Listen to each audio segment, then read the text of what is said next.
व्यासपीठ वंदनीय गुरुजन वर्ग आणि इथे जमलेले माझे वर्गमित्र व मैत्रिणींनो, तुम्हा सर्वांना माझा नमस्कार. प्रतिपचंद्र लेखे व वर्धिष्णुर विश्ववंदिता शाह सुनो शिवसेशा मुद्रा भद्राय राजते. या राजमुद्रेचा अर्थ असा आहे की प्रतिपदेच्या चंद्रकलेप्रमाणे वाढत जाणारी संपूर्ण विश्वाने वंदलेली अशी शहापुत्र शिवाजी राजांची राजमुद्रा प्रजेच्या कल्याणासाठी अधिराज्य शोभून दिसते. अशा या राजाच्या राजमुद्रेला वंदन करते आणि माझ्या भाषणास सुरुवात करते. 400 वर्षापूर्वी जिजाऊंच्या पोटी जन्मलेले निरागस बाळ म्हणजे शिवबा. राजनीती, युद्धनीती, गनिमी कावा यांच्यासारख्या गनिमी कुटशस्त्रांचा कळस म्हणजे शिवबा. सळसळत्या रक्ताची लाट म्हणजे शिवबा. या महाराष्ट्रात माणुसकी मोजण्याचे माप म्हणजे शिवबा. दुश्मनाच्या मनातही पवित्र स्थान निर्माण करणारे एक किमयागार म्हणजे शिवबा. तलवार तर प्रत्येकाच्याच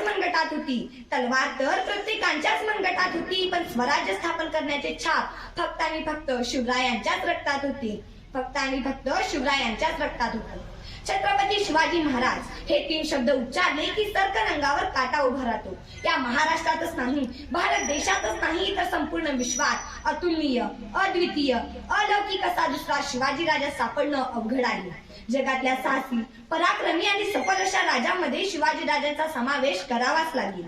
Alexander, Napoleon Bonaparte, Julius Caesar वगैरे योद्ध्यांइतकेच महाराजांचे कर्तव्य होते का? नाही, तर काही प्रमाणात जास्तच महाराजांचे कर्तव्य होते. कारण या राजाकडे तयार सैन्य व भूभाग होता, पण महाराजांना सर्व शून्यातूनच सुरू करावयाचे होते. हे राजे आपल्या जीवनातील शेवटची निर्णायक लढाई हारले, तसे त्यांचा त्याच पराजित अवस्थेत अंत झाला. त्याचबरोबर त्यांच्या मृत्यूनंतर त्यांचे साम्राज्य लोप पावले. पण महाराजांच्या बाबतीत असे घडले नाही. महाराजांनंतर त्यांचे साम्राज्य टिकले आणि वाढलेही.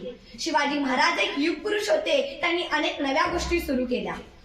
देशातील पहिले खडे सैन्य उभे केले. देशातील पहिले नवे नौदल उभे केले. शेतकऱ्यांना त्रास देणारी जमीनदारी पद्धत बंद पाडली आणि शेतकऱ्यांना फायदा असणारी रयतवारी पद्धत आणली. युद्धनीती, कूटनीतीमध्ये तर शिवाजी राजांचा हात पकडणं त्या काळी कोणाला शक्य नसे. एक विदेशी इतिहासकार म्हणतो, कूटनीतीमध्ये जितकं महाराजांच्या करंगळीत होतं, तितकं औरंगजेबाच्या पूर्ण शरीरात नव्हतं. महाराजांनी हिंदवी स्वराज्याची स्थापना केली. स्वराज्याची स्थापना करत असताना महाराजांकडे सैन्य नव्हते, पुरेसा शस्त्र पुरवठाही नव्हता. सुरुवात ही शून्यातूनच झाली. महाराजांनी सैन्य गोळा केले नाही, तर स्वराज्यावर प्रेम करणारी माणसे गोळा केली आणि त्यांच्या हातात शस्त्रे दिली. यातूनच स्वराज्य निर्माण झाले. छत्रपती शिवाजी महाराजांचा वारसा सांगणारे आपण, स्वतःला सुशिक्षित म्हणून घेणारे आपण काय आदर्श घेत आहोत राजांचा? आलं अपयश की यश मिळवणं सोडूनच देतो? अहो महाराज, शाहिस्तखानाची फजिती, आग्र्याहून सुटका, अफजलखानाचा वध अशी कित्येक संकटे महाराजांसमोर आली, पण ते खंबीरपणे उभे राहिले. प्रत्येक संकटांना सामोरे गेले. परस्त्रीला आपल्या माते समान मानून त्यांचा सन्मान केला. स्त्रियांना आपल्या स्वराज्यात कधीही कमी लेखले नाही. महाराजांची राहणी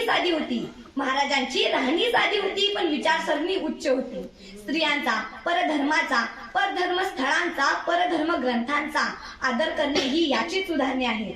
म्हणून मला म्हणावेसे वाटते, सूरज की तो बात छोड़ो चमकना उसका काम है. जिसने मानव जाति को चमकाया, उसका शिवाजी नाम है. नव्हते आमदार नव्हते खासदार तरीही सुखी होता महाराष्ट्र. कारण राज्य होते माझ्या शिवबा राजाचं. शेवटी एवढंच म्हणेन, जिंकून दुनिया सारी सिकंदर इथेच रडला होता. लाख मोलाचा माझा राजा, पातशाही याच मातीत चढला होता. एवढे बोलून मी माझे 2 शब्द संपवते. धन्यवाद.